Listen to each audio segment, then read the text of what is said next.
A Inês achou que podia colocar o nosso casamento em pausa durante 30 dias para testar as águas com outro homem, mantendo-me como seu plano de segurança garantido.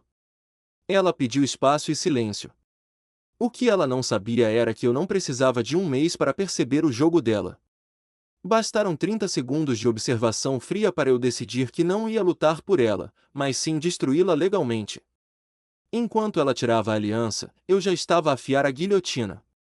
O som da aliança de cerâmica a bater no prato de vidro ecoou pela cozinha como um tiro de partida. Aquele prato, que compramos numa feira de artesanato em Sintra há 3 verões, costumava guardar chaves e moedas. Agora, guardava o fim do meu casamento. A Inês estava do outro lado da ilha da cozinha, com as mãos entrelaçadas e uma postura tão rígida que parecia estar prestes a defender uma tese de mestrado. Ela disse que precisava de falar. Disse que precisava de espaço. 30 dias. Foi esse o prazo que ela estipulou. 30 dias para avaliar a nossa relação de forma independente, sem contato, sem tentativas de reparação. As palavras saíam-lhe da boca com uma precisão ensaiada, como se ela tivesse decorado o guião em frente ao espelho durante toda a semana. Eu olhei para ela e, em vez do pânico ou da mágoa que ela certamente esperava, senti uma clareza gelada invadir o meu cérebro. Sou analista de dados num grande banco em Lisboa, e a minha mente funciona à base de padrões. E o padrão ali era inegável. A Inês estava a usar um perfume novo, intenso e caro, numa quinta-feira à noite, apenas para ficar em casa. As unhas tinham sido feitas naquela tarde, um tom de vermelho que ela dizia ser demasiado ousado para o escritório.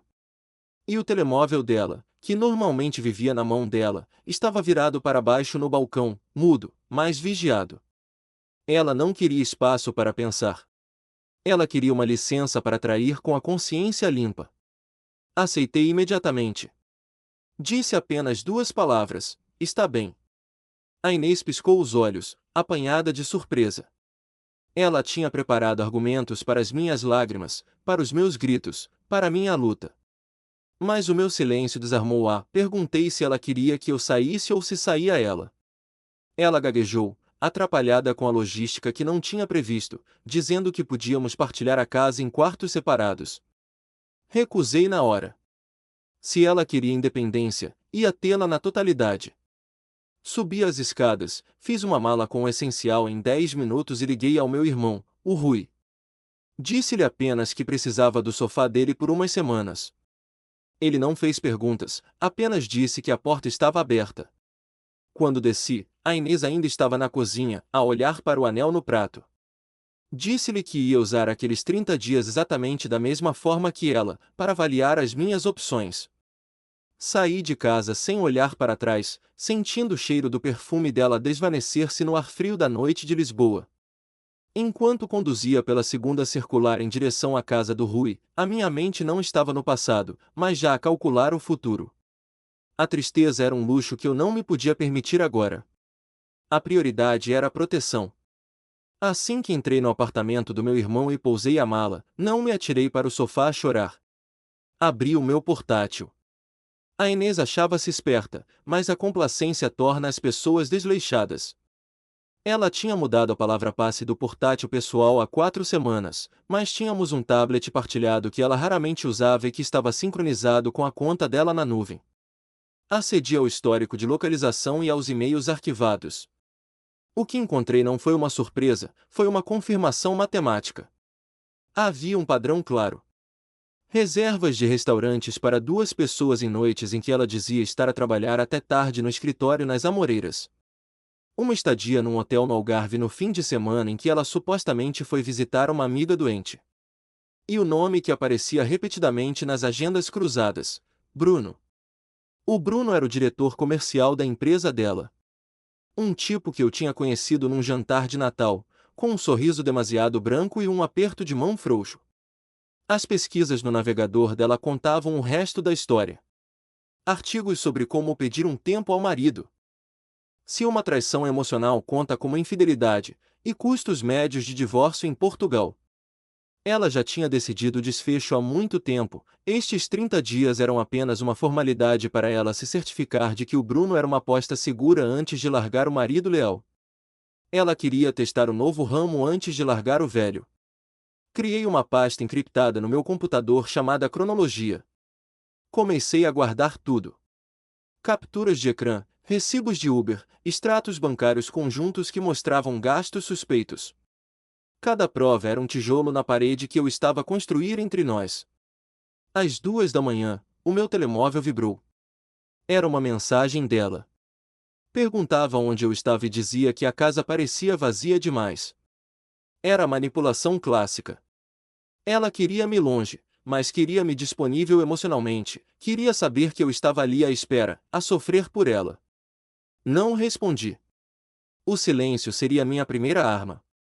Na manhã seguinte, liguei para o trabalho e meti dias de férias que tinha acumulados.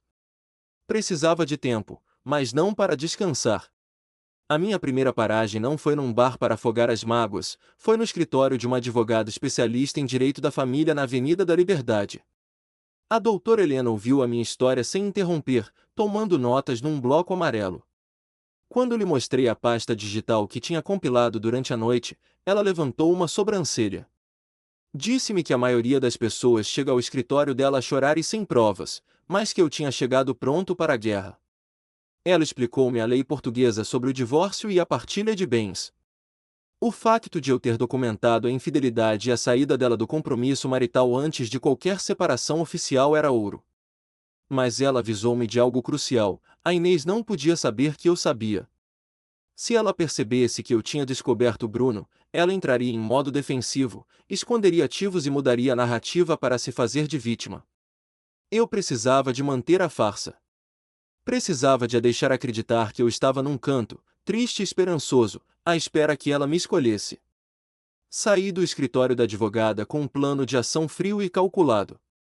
Fui ao banco e abri uma conta nova, transferindo apenas a minha parte legítima das poupanças, deixando o suficiente na conta conjunta para as despesas da casa, para não ser acusado de abandono financeiro. Enquanto assinava os papéis, o meu telemóvel vibrou novamente. A Inês. Dizia que estava confusa e que talvez devêssemos jantar na próxima semana para fazer um ponto de situação. Ri-me sozinho no meio da agência bancária. Ela estava a tentar manter-me na órbita dela, garantindo que o plano B não ganhava vontade própria. Respondi 2 horas depois, com uma mensagem curta e educada, dizendo que respeitava o pedido de espaço dela e que falaríamos apenas no final dos 30 dias. 2 dias depois, a narrativa sofreu uma reviravolta que eu não esperava. Estava a sair do ginásio, focado em transformar a minha raiva em exaustão física, quando recebi uma chamada de um número desconhecido. Atendi, esperando que fosse algum telemarketing. Mas era uma voz feminina, tensa e direta. Apresentou-se como Sofia. Disse que nunca nos tínhamos conhecido, mas que tínhamos algo em comum muito desagradável. Ela era a esposa do Bruno. E, ao contrário da Inês, a Sofia não queria 30 dias de reflexão. Ela queria sangue e verdade, e tinha provas que completavam as lacunas que eu nem sabia que existiam. O jogo estava prestes a mudar, e a Inês não fazia ideia de que o tabuleiro já não lhe pertencia. O encontro com a Sofia aconteceu numa cafetaria discreta em Belém, longe dos circuitos habituais onde poderíamos encontrar conhecidos ou colegas de trabalho. Quando a vi entrar, percebi imediatamente que a voz firme ao telefone pertencia a uma mulher que, tal como eu, preferia a verdade crua a uma mentira confortável. Ela trazia uma pasta de cabedal debaixo do braço e olheiras profundas que a maquilhagem não conseguia disfarçar totalmente. Sentamo-nos numa mesa ao canto, com a vista para o tejo a servir de pano de fundo irônico para a tempestade que estávamos prestes a desencadear. Não houve cumprimentos sociais desnecessários nem tentativas de quebrar o gelo. O nosso vínculo era traição e o nosso objetivo era clareza. A Sofia abriu a pasta e espalhou o conteúdo sobre a mesa de mármore. O que se seguiu foi uma sessão de cruzamento de dados que faria inveja a qualquer auditoria forense. Eu, com o meu portátil e a minha cronologia digital, ela, com extratos bancários e registros telefônicos detalhados. A eficiência com que as nossas informações se encaixavam era, ao mesmo tempo, satisfatória e nauseante. Onde Inês tinha lacunas inexplicáveis de tempo, o Bruno tinha despesas em restaurantes de luxo no Chiado ou estadias em hotéis boutique em Cascais. As datas coincidiam com uma precisão cirúrgica. Aquela conferência de trabalho no Porto, que a Inês jurou ser obrigatória para a promoção, alinhava-se perfeitamente com os 3 dias de folga que o Bruno tirara para tratar de assuntos familiares urgentes. O padrão era inegável e insultuoso. Eles não estavam apenas a viver um romance proibido, estavam a construir uma vida paralela financiada, em parte, pelos nossos orçamentos familiares. A Sofia apontou para uma despesa específica no extrato de cartão de crédito, uma joalharia na Avenida da Liberdade, na mesma semana em que o Bruno lhe dissera que precisavam de cortar nas despesas domésticas. A frieza daquele detalhe endureceu ainda mais a minha resolução. Não se tratava apenas de sexo ou afeto, tratava-se de um desrespeito total pela parceria que tínhamos construído. A Inês não estava apenas a avaliar o nosso casamento, ela estava a auditar a viabilidade financeira e emocional de uma troca, usando meu suporte como rede de segurança caso o salto para o Bruno falhasse. Enquanto consolidávamos a nossa estratégia, o meu telemóvel vibrava intermitentemente no bolso. A Inês tinha intensificado o contato nos últimos dias. Era uma tática de manipulação clássica conhecida como pão ralado, dar pequenas doses de atenção para manter o alvo interessado, mas faminto. Ela enviava mensagens vagas sobre como a casa parecia estranha sem mim, ou fotos antigas nossas com legendas nostálgicas, tentando evocar uma resposta emocional que validasse o poder que ela ainda achava ter sobre mim. A ironia era palpável, ela pedia espaço e independência, mas entrava em pânico no momento em que eu lhe os dava verdadeiramente. Cada silêncio meu, cada resposta monossilábica e demorada, aumentava a ansiedade dela. Ela estava habituada a ser o centro do meu mundo, e a minha indiferença súbita era um vácuo que ela não sabia como preencher. A Sofia e eu decidimos ali mesmo que não iríamos confrontá-los individualmente ou de forma impulsiva. O confronto prematuro dar-lhes-ia a oportunidade de alinhar as histórias, de apagar provas digitais ou de nos pintarem como os cônjuges ciumentos e loucos. Precisávamos de algo definitivo. Aconselhei a Sofia a manter a normalidade em casa, a sorrir através da dor e a deixar o Bruno acreditar que estava seguro na sua duplicidade. A arrogância seria a nossa maior aliada. Quanto mais confortáveis eles se sentissem, mais descuidada seria a sua conduta e mais provas incriminatórias cairiam no nosso colo. O plano era esperar até o dia 30, o prazo final que a própria Inês estipulara, para fechar a armadilha. Saí daquele encontro com uma sensação estranha de calma. Já não era apenas um marido traído a lamber as feridas no sofá do irmão, era um estratega numa operação conjunta. Passei a semana seguinte a executar o meu papel com distinção. Ignorei as chamadas noturnas da Inês, respondendo apenas por mensagem na manhã seguinte com um tom profissional e distante.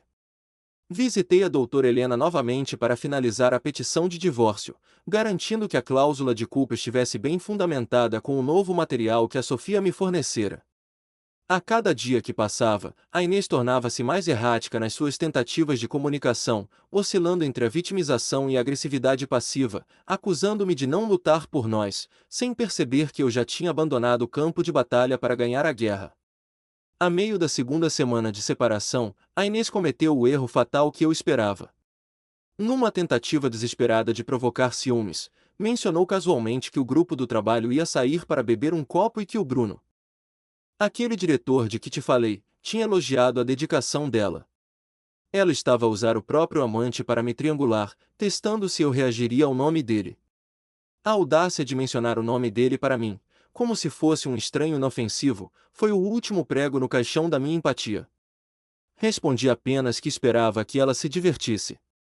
Do outro lado da cidade, a Sofia confirmou que o Bruno tinha dito que ia ficar a trabalhar até tarde para fechar o trimestre. Tudo estava alinhado. A armadilha estava montada, e eles estavam a caminhar para ela de olhos fechados, convencidos da sua própria inteligência superior. O dia 30 aproximava-se, e eu contava as horas não para a reconciliação, mas para a detonação. As 2 últimas semanas daquele prazo absurdo de 30 dias arrastaram-se com uma lentidão agonizante, mas cada hora era aproveitada para fortificar a minha posição. Enquanto a Inês oscilava entre o silêncio tático e explosões de carência digital, eu estava ocupado a construir uma nova realidade. Aluguei um apartamento T1 no Parque das Nações, moderno, minimalista e, o mais importante, livre de qualquer memória nossa. Mobiliei-o num fim de semana, comprando tudo novo, desde os lençóis até aos talheres. Aquele espaço não era apenas um teto, era prova física de que eu já não habitava o limbo emocional em que a Inês me queria manter. Eu não estava à espera que ela me escolhesse, eu já tinha escolhido sair. A comunicação com a Inês tornou-se um jogo de xadrez psicológico. Quando faltavam 5 dias para o fim do prazo, ela enviou uma mensagem longa, cheia de retóricas sobre redescoberta e conexão, sugerindo que talvez pudéssemos encurtar o tempo e jantar. Percebi o pânico nas entrelinhas.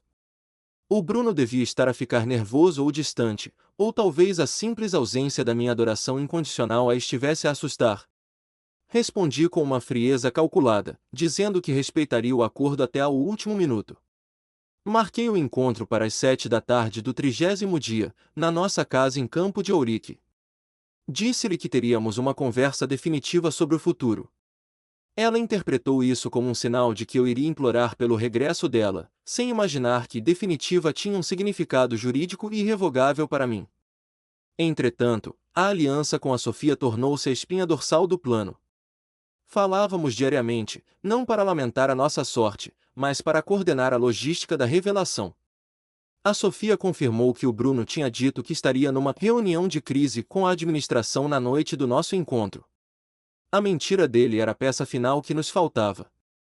Decidimos que a exposição da verdade precisava de testemunhas. A Inês era mestre em manipular narrativas, em chorar na altura certa e em distorcer factos para parecer a vítima de um marido negligente. Se estivéssemos sozinhos, ela sairia daquela sala e contaria a todos que eu era abusivo ou instável. Eu precisava de garantir que a versão dela morria antes de nascer. Contactei os meus pais e os pais da Inês, a dona Matilde e o senhor Alberto. Disse-lhes apenas que a Inês e eu estávamos a passar por um momento decisivo e que gostaríamos que eles estivessem presentes para uma conversa importante em família. A minha voz ao telefone foi grave, mas calma, o suficiente para gerar preocupação sem revelar o desastre. Eles concordaram imediatamente, movidos por aquele instinto protetor de pais que acham que podem resolver tudo com conselhos e boa vontade. A Inês não fazia ideia de que eles estariam lá. Ela esperava um jantar romântico ou uma discussão privada, o que ela ia encontrar era um tribunal familiar. Na tarde do 30º dia, saí do trabalho mais cedo. Fui ao escritório da advogada levantar os dossiês finais. Eram 4 pastas pretas, idênticas, contendo a cronologia do adultério impressa em alta resolução, os registros de chamadas, as faturas dos hotéis, as mensagens trocadas e as fotos geolocalizadas que a Sofia tinha conseguido do arquivo do Bruno. O peso daquelas pastas na minha mão era reconfortante. Não eram apenas papéis, eram a minha alforria. Conduzi até Campo de Ourique sentindo uma estranha ausência de nervosismo. O coração batia num ritmo estável. Como se eu estivesse prestes a apresentar um relatório trimestral e não a implodir a minha vida pessoal. Cheguei à casa 1 hora antes da Inês. O ar lá dentro estava viciado, cheirava fechado e a uma vida que já não existia. Preparei o cenário com a precisão de um encenador. Coloquei as 4 pastas na mesa de centro da sala de estar, alinhadas milimetricamente. Ao lado, pousei a minha chave de casa e o comando da garagem. Não haveria margem para dúvidas sobre as minhas intenções. A Sofia chegou 10 minutos depois, estacionando discretamente na rua de trás e entrando quando lhe abri a porta. Ela estava pálida, mas os olhos brilhavam com uma determinação feroz. Sentou-se na poltrona do canto, a testemunha surpresa que iria desmontar qualquer tentativa de negação por parte da Inês. Os meus pais e os sogros chegaram pouco depois. O ambiente era pesado, confuso. A minha mãe tentou abraçar-me, perguntando o que se passava, mas eu mantive a distância física e emocional, pedindo-lhes que se sentassem e esperassem. O senhor Alberto olhava para mim com desconfiança, provavelmente a pensar que eu tinha feito algo errado. O silêncio na sala era espesso, apenas quebrado pelo tic-tac do relógio de parede. E então, às 7 em ponto, ouvi a chave da Inês a rodar na fechadura. Ela entrou a sorrir, a chamar o meu nome com uma doçura ensaiada, pronta para me perdoar por um erro que eu não tinha cometido. Quando ela entrou na sala e viu a plateia sentada em silêncio sepulcral, o sorriso morreu-lhe nos lábios instantaneamente, substituído por um terror puro e absoluto. O espetáculo estava prestes a começar.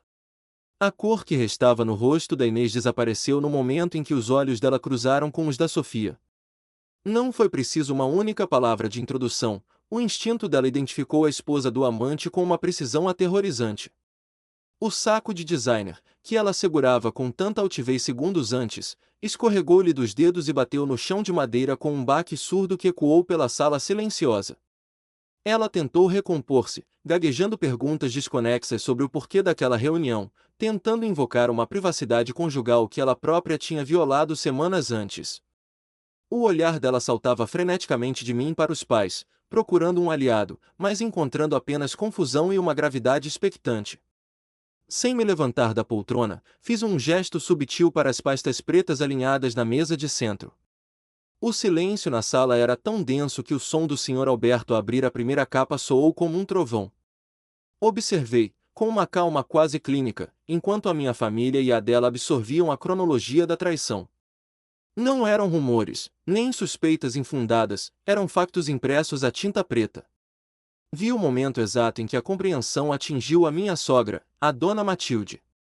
A mão dela voou para a boca para abafar um soluço enquanto lia as trocas de mensagens transcritas, onde a filha combinava encontros em hotéis no mesmo dia em que dizia à mãe que estava demasiado exausta para os almoços de domingo em família. A Inês tentou interromper a leitura, avançando para a mesa numa tentativa desesperada de recolher as pastas, gritando que aquilo era uma violação da sua intimidade, que eu não tinha o direito de investigar a vida dela. Mas a voz dela falhou quando a Sofia se levantou. A simples presença física da mulher que ela estava a ajudar a enganar serviu como um muro de betão contra as suas justificações.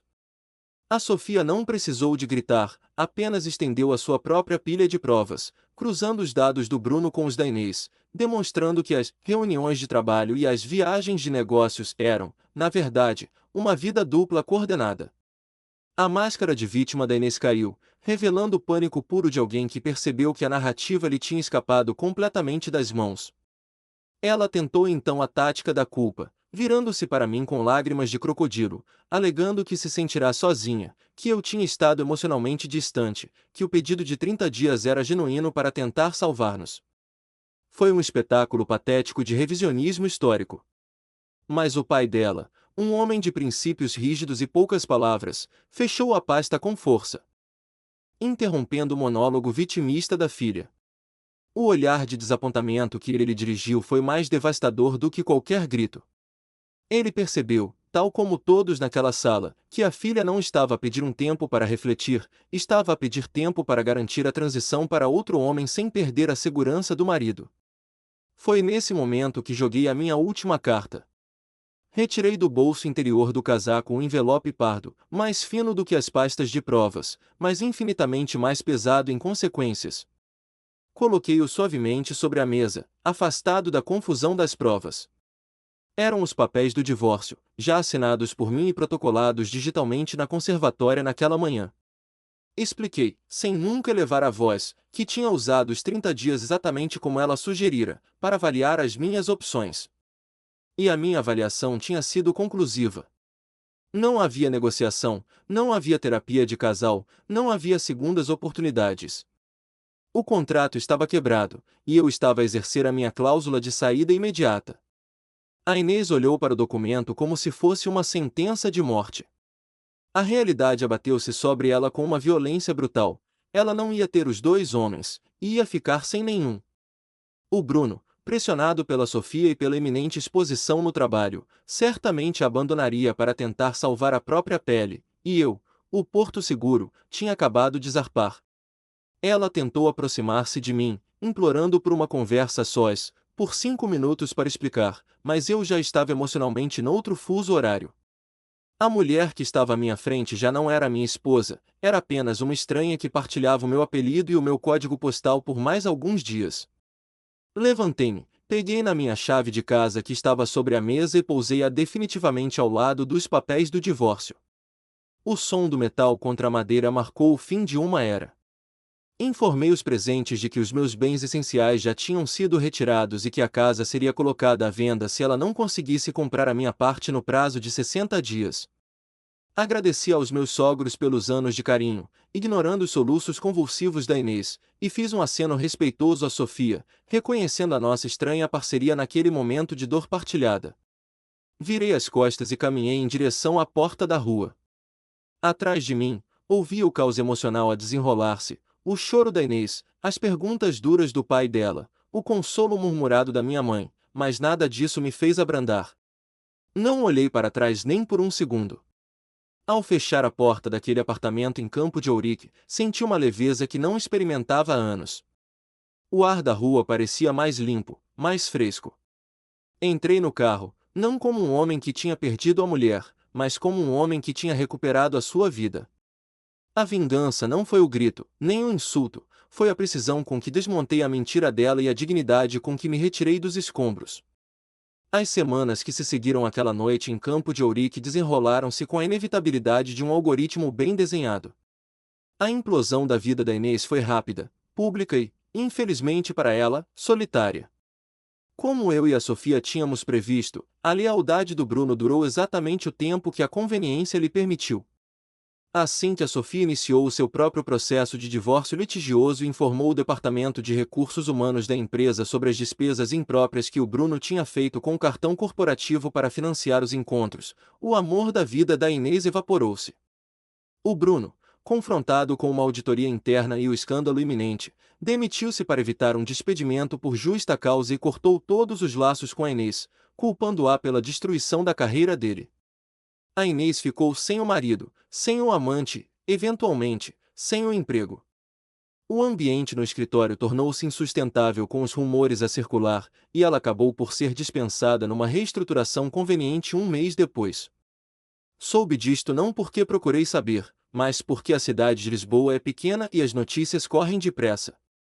O meu irmão Rui contou-me que a tinha visto num café, visivelmente mais magra e abatida, a tentar manter as aparências que tanto valorizava. Mas sem o suporte financeiro e emocional que eu lhe proporcionava. Os pais dela, embora mantivessem o contato básico, estavam profundamente desiludidos e recusaram-se a financiar o estilo de vida que ela achava que merecia, forçando-a a mudar-se para um apartamento modesto na periferia, longe do glamour que ela perseguia. Enquanto o mundo dela encolhia, o meu expandia-se. Libertei a energia mental que gastava a tentar decifrar os humores da Inês e canalizei-a totalmente para minha carreira. A minha dedicação no banco foi notada. 3 meses após o divórcio estar finalizado, fui promovido a diretor de análise de risco, uma posição que vinha com um aumento salarial significativo e a validação de que eu era capaz de liderar sob pressão. Com a venda da casa de Campo de Ourique, um processo que a minha advogada geriu com mão de ferro, garantindo que a Inês não recebesse um cêntimo a mais do que o estipulado por lei, investi num apartamento novo, com vista para o Tejo, um espaço que era inteiramente meu, decorado ao meu gosto, sem compromissos nem memórias dolorosas. A cura emocional foi um processo mais lento, mais constante. Não me atirei para novas relações imediatamente, aprendi a gostar da minha própria companhia, a valorizar o silêncio sem a tensão da desconfiança. Mas o destino tem um sentido de humor curioso. Num jantar de amigos, conheci a Leonor. Ela não era nada como a Inês. Era direta, transparente e tinha uma gargalhada genuína que desarmava qualquer defesa. Começamos devagar, construindo uma relação baseada na honestidade brutal, onde não havia espaço para telemóveis virados para baixo ou tempos para pensar. Com a Leonor, percebi a diferença abismal entre ser amado e ser útil. A Inês gostava da utilidade que eu tinha na vida dela, a Leonor gostava de quem eu era. No aniversário de um ano daquele fatídico pedido de 30 dias, recebi uma carta no correio. Não tinha remetente, mas a caligrafia era inconfundível. A Inês escrevia 3 páginas de arrependimento. Dizia que tinha cometido o maior erro da vida dela, que o Bruno tinha sido uma ilusão passageira e que sentia falta da minha estabilidade, da minha amizade, da nossa vida. Ela perguntava se haveria espaço, no futuro, para um café, para uma conversa, talvez para o perdão. Li a carta na varanda do meu novo apartamento, sentindo a brisa do rio no rosto. Não senti raiva. Não senti triunfo. Senti uma indiferença absoluta. A mulher que escreveu aquelas palavras era uma estranha para mim, alguém que pertencia a um passado que já não me definia. A tentativa dela de reescrever a história e voltar para a segurança que eu representava era apenas mais uma prova do egoísmo que a movia. Ela não sentia minha falta, ela sentia a falta da vida confortável que eu lhe proporcionava. Rasguei a carta em pedaços pequenos e deitei-os no lixo, sem qualquer cerimônia. Não havia resposta a dar. O meu silêncio continuava a ser a minha mensagem mais eloquente. Olhei para dentro de casa, onde a Leonor estava a ler no sofá, tranquila e segura. A Inês queria 30 dias para testar se conseguia viver sem mim, mantendo-me como plano de reserva. Eu precisei apenas de 30 segundos para decidir que merecia muito mais do que ser a segunda opção de alguém. Aquele momento de clareza na cozinha, ao ver a aliança no prato, foi o melhor investimento da minha vida. Perdi uma esposa que não me respeitava, mas ganhei a minha dignidade, uma carreira de sucesso e um amor verdadeiro. A melhor vingança não foi destruir a vida dela, embora isso tenha acontecido como consequência das suas próprias ações. A melhor vingança foi construir uma vida onde ela já não fazia a mínima falta. E essa felicidade, sólida e real, era o checkmate final.